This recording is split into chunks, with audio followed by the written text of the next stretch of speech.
I'm just lining up all the electronics that will go into the power compartment of the box. That makes sure that the power from our solar panels gets into the battery of the vehicle. We did this in the CAD as well to know in advance how it will work. Exactly here you can see our electronics compartment in our CAD model. Up here you can see the 5 MPPT trackers, which are connected directly to our solar panels. And down here we have 3 Brusa DC-DC converters. And from there we will convert the 24 volts up to our 300 volts of our high voltage battery in our vehicle. And what's the challenge of this setup? Is it producing a lot of heat or is it quite delicate?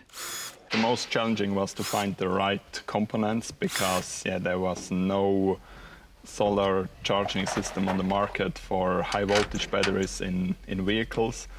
So it's a very unique setup, your solar charging system here. Yes, our system is quite unique. We have a certain amount of solar panels fixed on the roof of our box, charging constantly, and we have another 24 square meters of solar panels which are just stored in the cargo box. We can just take them out and put it on the floor, and then we have 7 kilowatt peak, which is more than you get out of a normal household plug. What do you reckon, how much heat will be produced with all these bits and pieces of electronics? Realistically, we will have an average of probably around 5 kilowatts of solar power. And these devices, they operate at an efficiency of about 90%. So we will have about 500 watts of excess heat that we need to disperse. So there are 3 DC-DC converters. They are water-cooled, and the MPP trackers, they are just convection-cooled, so they're cooled by the air streaming past the housing. And to get that heat away, we built a cooling system. Here we have the pump. And then the water goes into this radiator that is also already mounted here. And this fan sucks the hot air out of the electronics compartment and blows it into the crew compartment.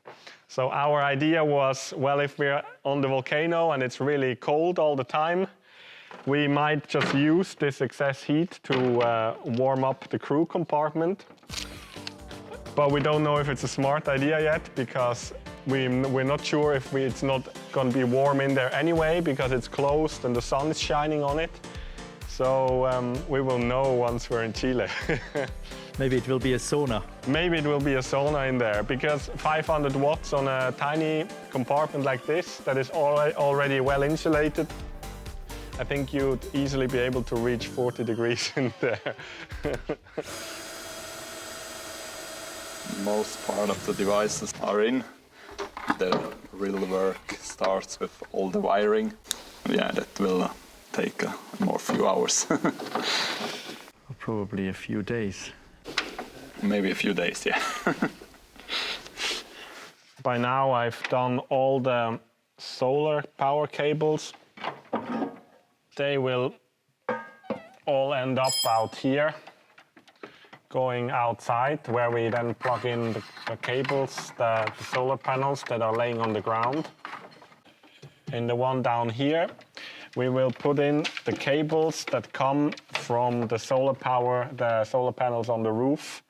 So this one will be always on during the day while driving, always charging. And these ones, they will only be activated while the solar panels are laid out on the ground, charging. So this box will be where we plug in all the solar panels. So you can open this door and we will have all the plugs in there to plug in the additional solar panels that are going to be outside on the floor. Looks good. Our vehicle, the Terren, has a battery with 300 volts and 90 kilowatt hours of capacity. So this solar charging installation has a peak power of 7.3 kilowatts. And if that was always available, it would take around 12 to 15 hours to charge the vehicle from 0 to 100%. But we will never usually reach these values in real life because of clouds and not optimal sunshine. And probably it would take like 2 to 3 days to charge the battery from 0 to 100%. But usually we won't run it completely empty, and we won't run it to fill it to 100%. So it will just be like up and down a little bit during the whole time.